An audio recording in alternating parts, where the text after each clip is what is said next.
Hello दोस्तों, एक बार फिर से आपका स्वागत है वाईएस मूवीज हिंदी एक्सप्लेनेशन में।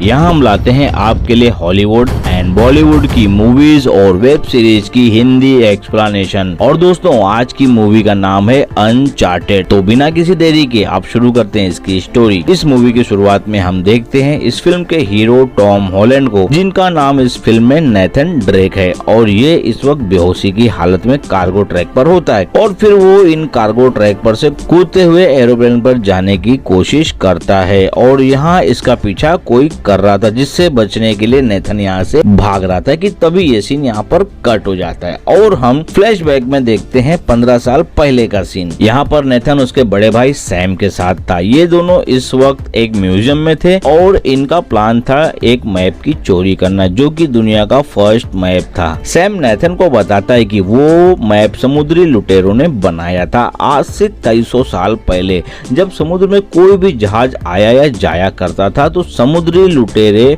उनसे लूट पाट करके उस खजाने को कहीं पर छुपा कर रखते थे और उस खजाने को फिर से वो ढूंढ पाए, इसके लिए उन्होंने ये मैप बनाया था। ये दोनों उस मैप को चोरी करते उसके पहले ही वहाँ पर पुलिस आ जाती है और उनको पकड़ लेती है और उसके बाद वो उनको पकड़कर उनके ऑर्फनेज होम में ले जाती है।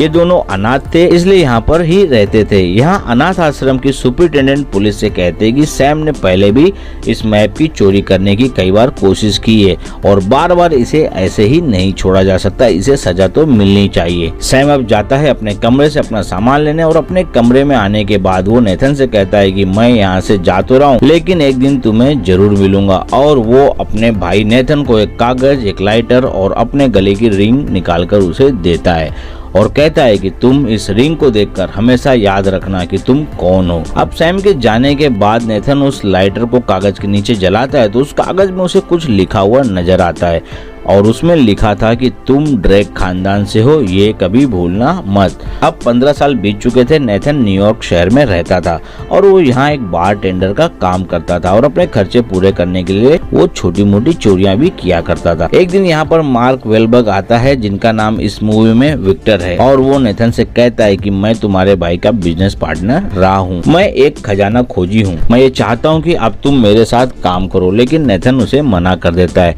विक्टर उसे अपना देकर वहां से चला जाता है।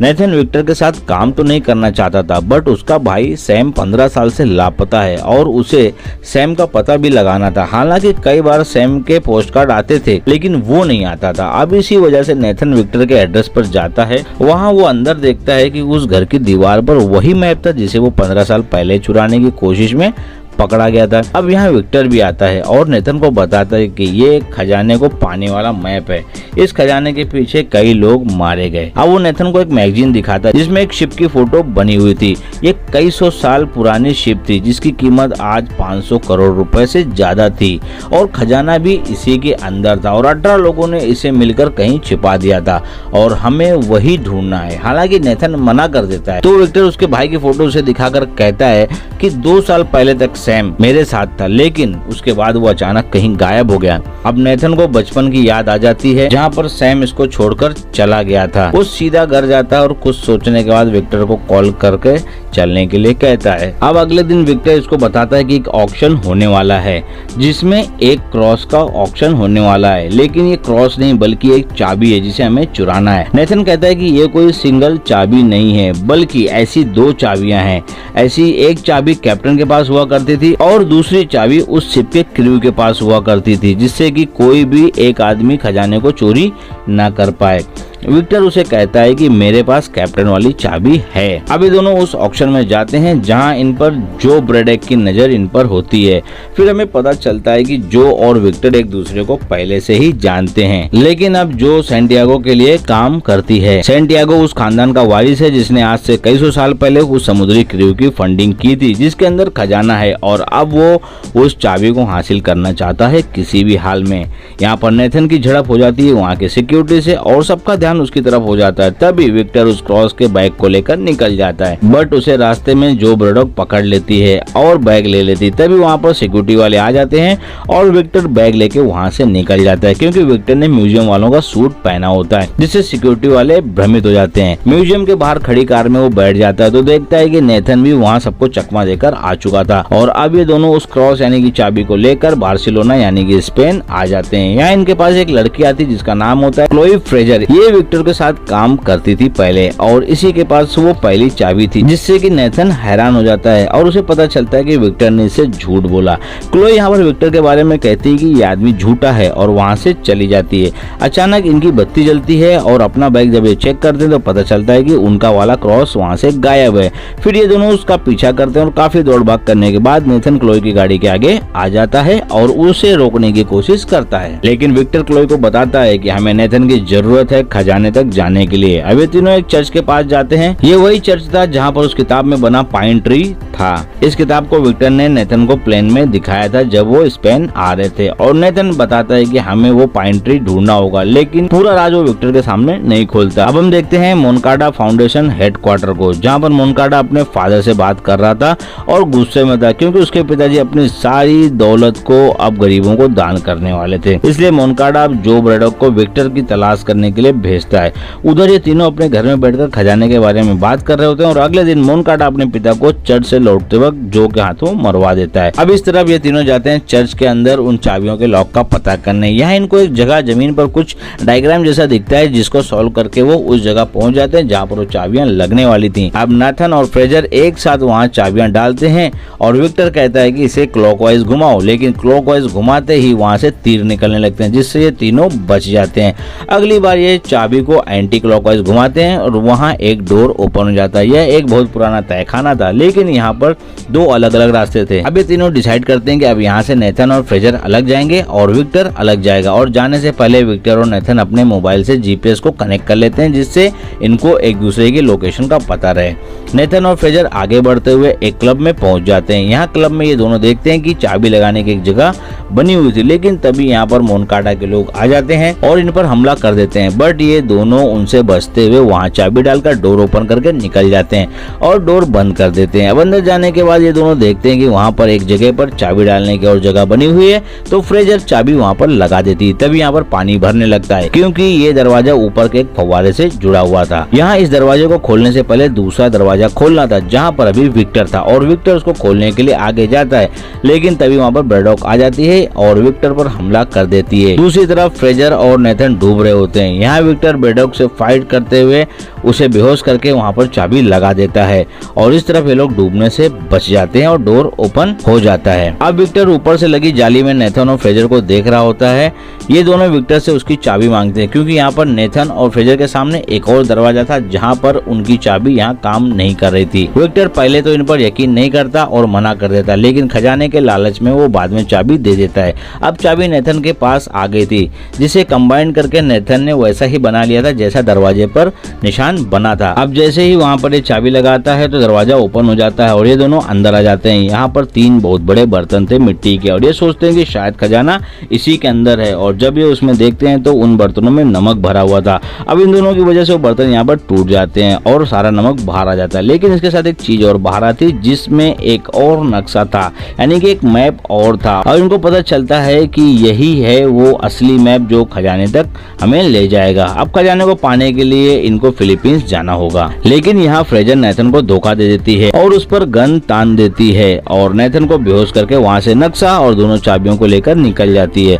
अब विक्टर अंदर आता है तो देखता है कि नेथन बेहोश है और फ्रेजर गायब है। नेथन जब होश में आता है तो विक्टर से अपने भाई के बारे में पूछता है क्योंकि फ्रेजर ने इसे बेहोश करने से पहले इसके भाई के बारे में बताया था कि विक्टर तुमसे कुछ छुपा रहा है। विक्टर कहता है कि जिस डायरी की मदद से हम यहाँ पहुंचे हैं उसे सैम और मैंने चुराया था, लेकिन ब्रैडॉक ने हम पर हमला किया था जिसमें तुम्हारे भाई की बुलेट लगने से मौत हो गई थी और मैं किसी तरह से वहाँ से बच निकला था। अब नेथन ये सब सुनकर गुस्सा भी हो जाता है और बहुत दुखी हो जाता है।